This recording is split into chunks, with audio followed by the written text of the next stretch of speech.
Inch'Allah. Avec toutes les questions que nous avons reçues sur Zakat, on va faire un récap, Inch'Allah, sur Zakat. On est rentré dans le dernier quart, enfin la dernière moitié de Dhul Hijjah. Et Dhul Hijjah, c'est le dernier mois des mois lunaires. Donc dans 15 jours, Inch'Allah, même pas 15 jours, Inch'Allah, on va être le premier Muharram. Et le premier Muharram, c'est le nouvel an. Donc on va rentrer dans le nouvel an. Et le nouvel an, ça veut dire que le Haoul, il a tourné. Le Haoul, l'année a tourné. Et beaucoup de gens ont pris pour habitude, ils ont fixé la date de Muharram, ou l'Ashir min Muharram, le 10e jour de Muharram, qui est Ashura, pour sortir leur zakat. Sortir la zakat. Sachant que zakat, il y a une personne qui a posé la question, quand moi je mets une somme d'argent, 200 €, je ne sais pas, sur mon compte, tous les mois. Tous les mois, je mets 200 € sur mon compte, sur un compte épargne. Quand je sors zakat, elle sort zakat quand zakat tablar nisab, barakallahu fik. Zakat, ou quand tablar nisab, elle sort zakat. Et comment on calcule nisab? C'est à partir de 85 grammes d'or. Bon, on récapitule. Zakat, c'est le troisième pilier de l'islam. Allah subhanahu wa ta'ala, à chaque fois qu'il a parlé de zakat dans le Coran, il a parlé de salat, il a parlé de zakat. الذين يقيمون الصلاة ويؤتون الزكاة. Alors regardez bien, Allah subhanahu wa ta'ala, il n'a pas dit الذين يصلون ويزكون. Il n'a pas dit ça. Allah il dit الذين يقيمون الصلاة ويؤتون الزكاة. Ceux qui accomplissent la prière et qui donnent يؤتون الزكاة. Ils tiennent zakat an tibi nafs. Ça veut dire quand tu sors zakat, tu la sors de bon gré. Tu la sors en espérant qu'Allah subhanahu wa ta'ala met la baraka dans ce que tu as gagné, en espérant qu'Allah subhanahu wa ta'ala va te fructifier ce que tu as donné. C'est-à-dire que ce que tu donnes, si tu as 100, tu enlèves, si tu as 10 000 par exemple, tu enlèves 250. Il te reste 9 750. Allah il va multiplier cet argent si tu donnes zakat. Ce n'est pas une opération mathématique. 1000 moins 200 égale 800. J'ai perdu la... Ouais. Donc, en fait, vous avez compris. Donc, ce n'est pas une opération mathématique. Zakat, elle a 3 significations dans l'oral arabia.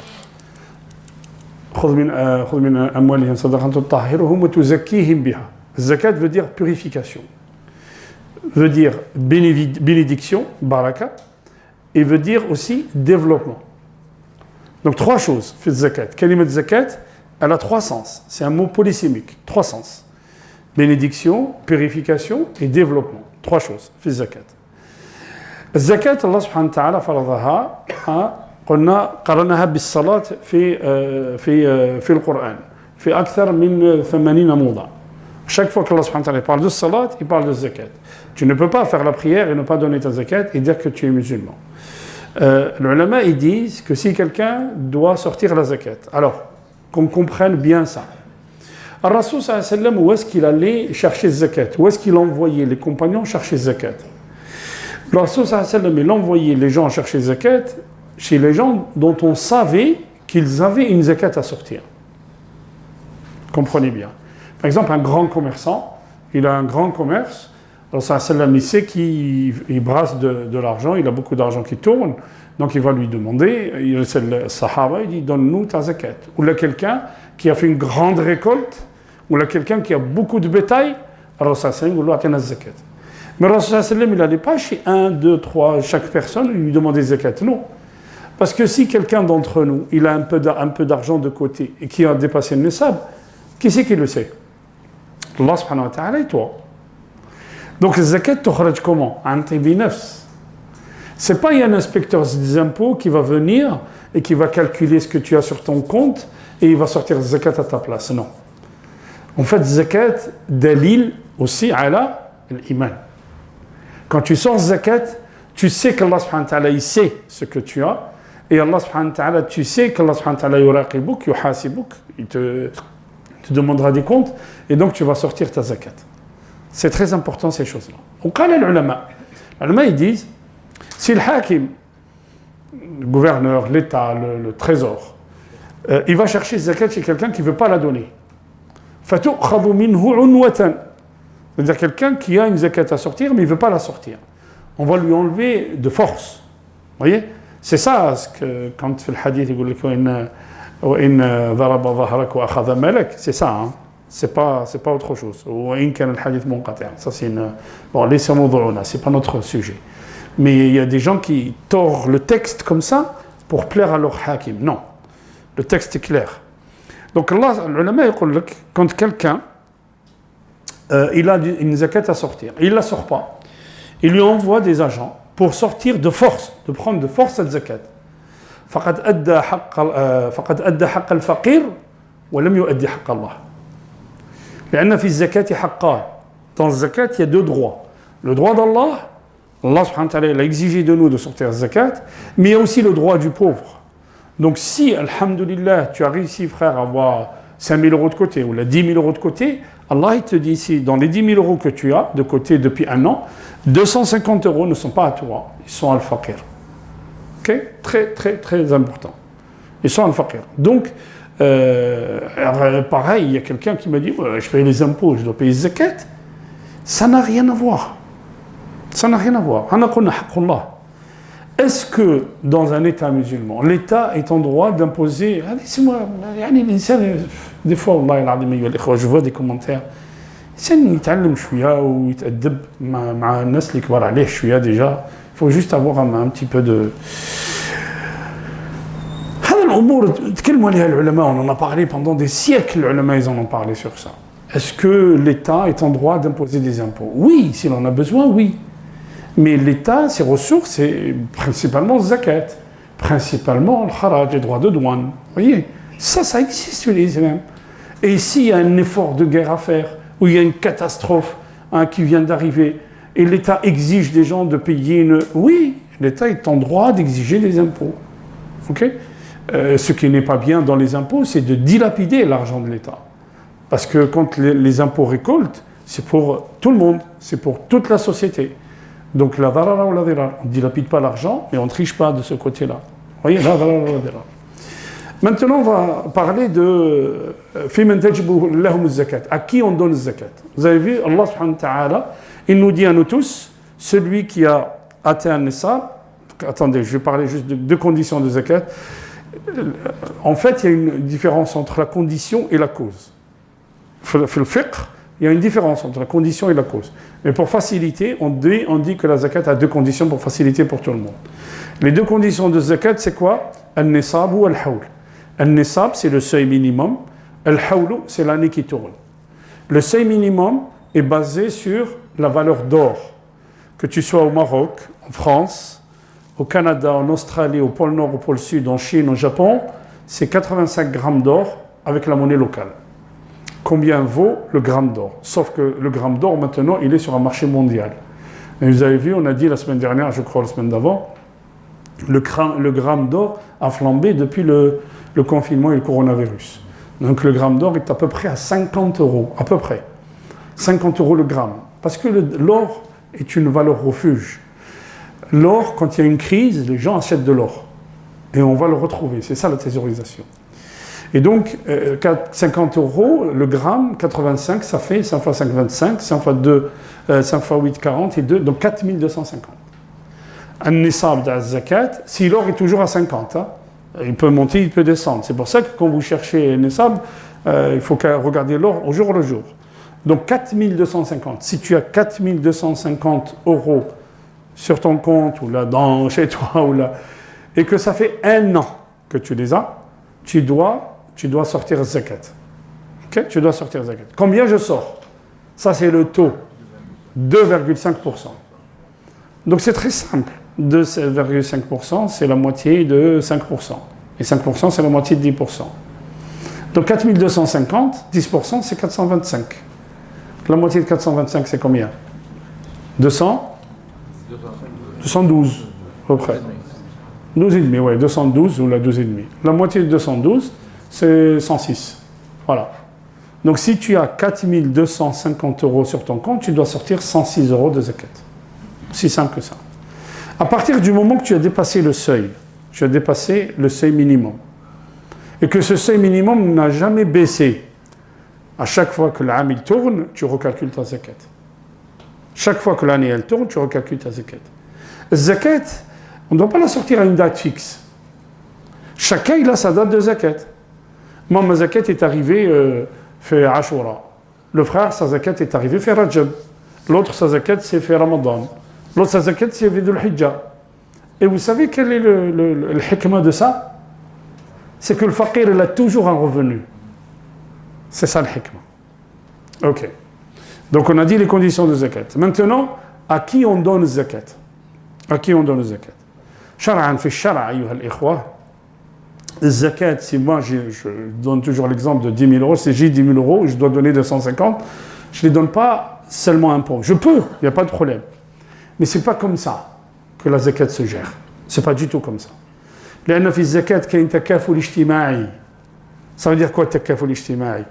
Il ne faut pas qu'il y ait un pauvre dans la société. Et si moi, il y a un pauvre que je connais, je lui donne ma zakat à moi, 250 euros, ça ne lui suffit pas. Aujourd'hui, qu'est-ce que tu fais avec 250 euros?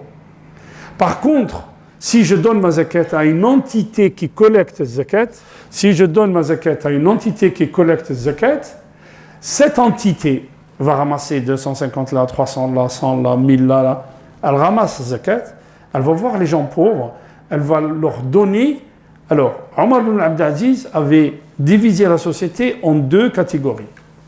Regardez bien, en deux catégories. Il y a des gens qui ne peuvent pas travailler, qui sont soit ils ont un handicap, soit c'est une femme seule avec beaucoup d'enfants, tout ça. Ajazana. Des gens qui ne peuvent pas travailler. Cela, il aura alloué une allocation régulière. Genre, le salaire, par exemple, on dit en France que le salaire moyen ou le salaire médian, c'est à peu près le salaire moyen, c'est 1 500 euros. Il leur donne à cette femme qui a des enfants, il lui donne 1 500 euros par mois pour qu'elle soit dans la décence. Quand quelqu'un est dans la force de l'âge et qui peut travailler mais il est pauvre, c'est ce qu'il faisait Omar ibn Abdelaziz, il lui donnait de quoi faire un projet. C'est-à-dire, on va lui donner, exemple, je dis peut-être n'importe quoi, mais il va lui donner entre 15 000 et 20 000 euros. Et on va suivre son projet, on va l'aider à monter un projet. Ok? Il monte le projet, il va travailler, il va sortir de la pauvreté et il va gagner, Inch'Allah, de l'argent pour que lui devienne mouzaki. Regardez l'esprit de zakat. Là, on a compris que l'esprit de zakat, j'ai 200 euros à donner, je trouve un pauvre, là devant la porte, il vient crier, je lui donne et c'est bon. Nous avons créé un sondour zakat ici à Aix. Et nous avons des dossiers, ayyuha al-ikhwa. Les gens, ils nous arrivent des dossiers. Wallah, c'est vrai, des fois, faqrun mudqi, ayyuha al-ikhwa. Les gens sont fiers. Il faut trouver une femme seule avec 4 enfants qui a des dettes, qui n'arrive plus à payer. Quand on lui demande des documents, elle nous donne les documents, bihaya. Vraiment bihaya et ostihya. Elle vous donne les documents, et bien on l'aide. Mais il y a des gens, quand vous leur dites, donnez-nous les éléments, ils ne veulent pas vous donner les éléments. Pourquoi? Parce qu'il y a peut-être anguille sous roche. Peut-être que le gars, quand vous regardez les relevés de compte, il y a 400 euros qui sont partis au bureau tabac. Qu'est-ce qu'il y a au bureau tabac? Là, vous savez ce qu'il y a dans le bureau tabac. Hein? Il y a le PME aussi au bureau tabac, vous savez. Bon. Donc, zakat, c'est ça. Elle se donne à une entité, l'entité, elle va s'occuper. Et ça, c'est un travail. C'est pour ça qu'Allah subhanahu wa ta'ala قال إنما الصدقات لمن للفقراء والمساكين زين والعاملين عليها وفي الرقاب والغارمين والمؤلفة قلوبهم. Regardez bien. Allah subhanahu wa ta'ala dit إنما الصدقات الزكاة للفقراء لي قال هنا لي كي الحق الغارمين ceux qui sont endettés قال في الغارمين هنا قال للفقراء وهي قال في الغارمين. Ça veut dire quoi? On donne la zakat aux pauvres. Le pauvre, on lui donne à lui. Il est pauvre, on a vu qu'il est pauvre, on lui donne. Soit un salaire régulier, soit on le... Mais l'endetté, on ne lui donne pas à lui, on paye sa dette. قال للفقراء وفي الغارمين. حرف لام وحرف في كلهم حروف جر لكن il y a une فرق في المعنى. Il y a une différence dans la conversation, une différence dans le sens. هنا للفقراء والمساكين هنا قال في الغارمين وفي الرقاب. Vous voyez, في الغارمين العطف وفي الرقاب. الرقاب c'est qui? C'est la libération des jougs. Alors الفقراء والمساكين. Qui sont les fuqara? Qui sont les pauvres? Qui sont les indigents? On vous dit le pauvre, c'est celui qui n'a pas de quoi manger un soir par exemple. Il n'a rien, même pas de quoi payer un repas, il n'a pas. المساكين, c'est qui le meskin? Le meskin, c'est celui qui a un revenu mais qui n'arrive pas. et vous avez quelqu'un mesquine des fois, et ça c'est une problématique dans notre société. Vous avez quelqu'un par exemple qui touche 1800 euros ou les 2000 euros, qui a des dettes. Eh bien il n'est pas éligible aux aides sociales, mais il est très endetté mesquine. Et ces gens-là, ils parlent pas. Ils viennent pas devant la porte, ces gens-là, les frères, et crier, donnez-moi et donnez-moi. Et ces gens-là, c'est à nous d'aller les voir, d'essayer de les sortir. Si on les laisse tomber, ils vont aller où? Ils vont aller au système bancaire, les vautours. Il faut que tu payes. Ils t'enlèvent la maison, ils t'enlèvent l'ordinateur, ils t'enlèvent la voiture, ils t'enlèvent tout. C'est pour ça que zakat, تدفع الفقر وتدفع الربا. Zakat, elle repousse la pauvreté et elle repousse le riba. C'est pour ça que les établissements, les gens qui veulent développer le riba pour sucer le sang des gens, ils ne veulent pas que tu parles de zakat. C'est pour ça qu'ils combattent l'islam. Vous voyez, quand Yom al-Eid, regardez, Yom al-Eid, certains se lèvent, les musulmans, et ils tuent des millions de bêtes en un jour. Alors on leur dit, et c'est pas moi qui leur dis, d'autres leur ont répondu, KFC, McDonald's, tuent des millions de bêtes par jour pour se faire du profit. Les musulmans, ils tuent des millions de bêtes pour distribuer. Wesh yaqul ar-Rasul sallallahu alayhi wa sallam. Thuluthun hadiya, c'est ça, hein, on en a parlé la semaine dernière. Quand on immole une bête, un tiers c'est un cadeau. On l'offre à des amis, à de la famille, tout ça. Un tiers on en mange, et un tiers pour qui? Pour les pauvres. Wallahi ya al-ikhwa, wallah, je jure par Allah. On cherche les pauvres dans notre entourage, là, ici, à Marseille. À Marseille, les frères ont immolé des moutons, ils ont ramassé dans un stock, ils voulaient distribuer aux pauvres. Ils ont tellement distribué, et masha'Allah, les gens ont tellement ramené, qu'à la fin, il leur restait beaucoup de viande. Ils appelaient les gens pour leur donner. Et c'est ça l'islam, ayyuha al-ikhwa. Quand on immole, c'est pas pour faire des profits et des gains. On n'est pas McDonald's, on n'est pas KFC, on n'est pas... Mais ces gens-là, ils ne se lèvent jamais contre les multinationales qui tuent des millions de bêtes, qui les arrosent aux hormones, qui les nourrissent aux hormones. Et les gens qui mangent chez McDonald's, ils mangent de la viande aux hormones. Ils ne se lèvent jamais contre ça. Mais ils se lèvent contre les musulmans. Allez, c'est pas grave. Nous, on continue de faire la sunna du prophète sallallahu alayhi wa sallam, la sunna de Sayyidina Ibrahim. Je reviens à zakat. On a les fuqara ou les masakin. Zid. Allah qal l'amilina alayha. Vous savez qui sont les amilina alayha? C'est ce que je viens de vous dire. L'amilina alayha, ce sont les gens, cette entité-là. C'est une administration. Dans certains pays musulmans, on a mis une administration pour gérer zakat. Vous avez vu les impôts? Ils relancent les gens, ils prennent les impôts, et ils te font un prélèvement automatique. C'est ça. Administration pour collecter les zakat. Vous voyez? Voilà, pour collecter les zakat. Et par exemple, en France, on a la sécurité sociale. La sécurité sociale, et tout ça, c'est des gens, enfin, sont des choses que l'islam a inspirées. La sécurité sociale, c'est un établissement payeur. Sécurité sociale te rembourse les médicaments, te rembourse les soins, barakallah, vous savez. Mais on a un autre organisme collecteur. L'organisme collecteur, c'est quoi? C'est l'URSSAF, l'Union de recouvrement de la sécurité sociale et des allocations familiales. C'est ça l'URSSAF. Donc, vous payez ça sur votre fiche de paye. Vous payez le patron, c'est quelqu'un qui a une société, il sait qu'il doit payer l'URSSAF. Donc, nous avons un organisme collecteur et un organisme qui paye. Vous voyez? Et bien, zakat, c'est pareil. Zakat, on a une administration qui collecte et qui redistribue. Les gens qui font ça, Wallahi al-azim, je jure par Allah, c'est un travail, c'est un boulot à temps complet. C'est un boulot à temps complet. Parce que prendre les dossiers des gens, aller les voir, faire une enquête, savoir vraiment que la personne est pauvre, et lui donner l'argent de qui? L'argent des musulmans. L'argent de c'est pas des jeux. On ne joue pas avec ça. Vous voyez, quand les gens ils vous donnent zakat pour la donner aux pauvres, c'est à nous d'aller chercher le pauvre. Donc, l'amilina alayha, Allah subhanahu wa ta'ala qal, ils peuvent être à temps plein dans cette structure et être payés pour ça. Normal. Ok? إنما الصدقات للفقراء والمساكين والعاملين عليها زد عليها والمؤلفة قلوبهم. المؤلفة قلوبهم قال المفسرون شكون المؤلفة قلوبهم ceux dont le cœur est enclin à l'islam. اليوم ils disent Omar ibn Khattab il a arrêté de donner المؤلفة قلوبهم. D'autres ils voient quoi? المؤلفة قلوبهم ceux qui sont proches des musulmans. On leur donne zakat parce que zakat aslan on la donne aux croyants. Ok? Aujourd'hui, vous allez me dire, il n'y a pas de... Al-riqab, c'est les esclaves, les gens qui sont esclaves. Et on en parlera, Inch'Allah. On va répondre à les gens qui vous disent l'islam, ma malakat aymanukum, ou al-riqab, l'esclavage en islam. C'est shubuhat. On va répondre, bi'idhnillah. Comme on a répondu à Aïcha, on a reçu un courrier, mais alors abondant, ayyuha al-ikhwa. Et on va refaire une mise au point, Inch'Allah, sur le mariage du prophète avec Aïcha. Au fil riqab, moi je parle de l'ulama.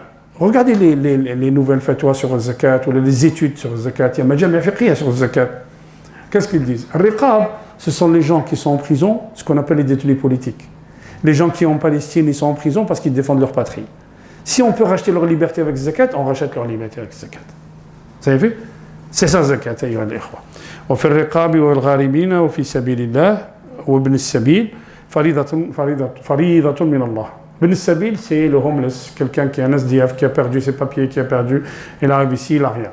Ça veut dire, on est débordé par des gens comme ça. Donc c'est pour ça qu'on doit mettre des choses en place. Al-Gharimin, on a dit ceux qui sont très endettés. Wa fi sabilillah, beaucoup ont dit que c'est dans la défense de la nation, dans le djihad, dans la défense de la nation. D'autres, ils ont dit, tout amal fi sabilillah, mumkin an nu'tihi zakat. Chaque travail qui est fi sabilillah, tu crées un magazine où tu défends da'wa ila Allah, فهذا في سبيل الله. Vous voyez, le fiqh wasi'. Donc, Inch'Allah, là, nous dayiquhu. Je rappelle juste une chose, je m'arrête là, on continuera la semaine prochaine, Inch'Allah. Juste une chose. Regardez l'islam, ayyuha al-ikhwa. Ici, en France aujourd'hui, partout dans le monde, si vous avez un commerce, par exemple, vous avez un commerce, vous devez souscrire une assurance. Mais vous pouvez souscrire ce qu'on appelle une assurance risque. Donc vous payez tous les ans ou tous les mois, vous payez une cotisation à l'assurance. Et si vous avez une catastrophe, l'assurance va vous rembourser. Vous devez faire un dossier et l'assurance va vous rembourser. Fait l'islam, le fait que tu sois musulman, que tu payes zakat. S'il y a une catastrophe, un tsunami, un tremblement de terre, de la grêle, et que ton magasin il est effondré, et toi tu as une bijouterie, tu es le bijoutier, tu vas voir son dor zakat. Tu leur dis, moi j'avais 100 000 euros de chiffre d'affaires. On te donne 100 000 euros pour que tu reprennes ton activité. Et ça a existé à travers les siècles de l'islam, ayyuha al-ikhwa. En fait, ayyuha al-ikhwa, on a réduit notre islam à ne pas manger le porc et faire le ramadan. Voilà. Je suis musulman, je ne mange pas le porc et je fais le ramadan. Notre islam, c'est une civilisation, ayyuha al-ikhwa. Et je parle du fond du cœur, vraiment. Plus vous apprenez que l'islam, c'est de l'alim. Vraiment. C'est une civilisation. Donc sans que tu payes une cotisation quelconque, Bayt al-Zakat, il te rembourse ton chiffre d'affaires. Vous imaginez? Il serait temps qu'on se réveille un peu, ayyuha al-ikhwa, et qu'on mette en place ce qu'Allah subhanahu wa ta'ala nous a demandé. وَمَا مَنَعَ قَوْمٌ الزَّكَاةِ وشيخ الرسول صلى الله عليه وسلم في الحديث وَمَا مَنَعَ قَوْمٌ الزَّكَاةِ إِلَّا وَمُنِعُوا الْقِطْرَ مِنَ السَّمَاءِ وَلَوْلَا الْبَهَائِمَ لَمْ يُمْطَرُوا. Et chaque fois qu'un peuple il ne veut pas donner zakat, Allah subhanahu wa ta'ala il les prive d'eau, c'est une sécheresse, il les prive d'eau, et si ce n'est les animaux, les petits-enfants, Allah subhanahu wa ta'ala ne descendrait pas d'eau du ciel. Je vais m'arrêter là, on continuera Inch'Allah la semaine prochaine parce que mon zakat c'est très important et c'est très très très très large.